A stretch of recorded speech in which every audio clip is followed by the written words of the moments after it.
Então, gente, ó, esse aqui é meu pastor alemão, né? E hoje eu tô escovando ele aqui, ó.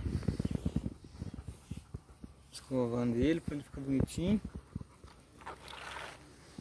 Aí eu tenho esse colete aqui, ó, que eu comprei para ele. Mas sempre que eu vou escovar eu tenho que tirar, porque, né, não tem como escovar com colete. E quando você chegar em casa também, tira a coleira do seu cachorro, ou colete, porque fica marca, né, no pescoço. Aí fica muito feio, tipo assim, fica pelado, sabe? Aí fica feio, mas é isso. Eu vou dar uma volta com ele aqui, colocar o colete dele pra vocês verem como é que ele fica de colete, como é que ele fica bonito. Aí, gente, ó, passeando com o Slink. Eu passei com ele 2 vezes por dia, né? Pra ele gastar as energias dele, porque esse cachorro é um cachorro muito agitado. Daí tem que passear bastante com ele. E o colete é esse aqui, gente, ó. Olha que bonito que fica. Com a coleira.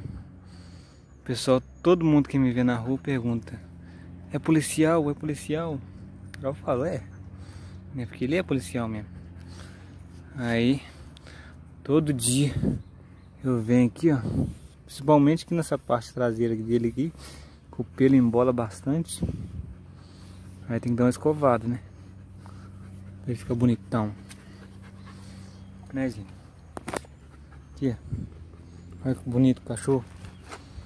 Olha que cachorro lindo, cara. Muito chique, né? Esse pastor meu aqui é minha vida. Meu xodó.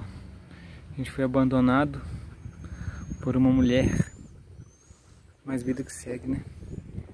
Por isso que ele tá magro assim, tá sentindo falta da mãe, dos irmãozinhos dele.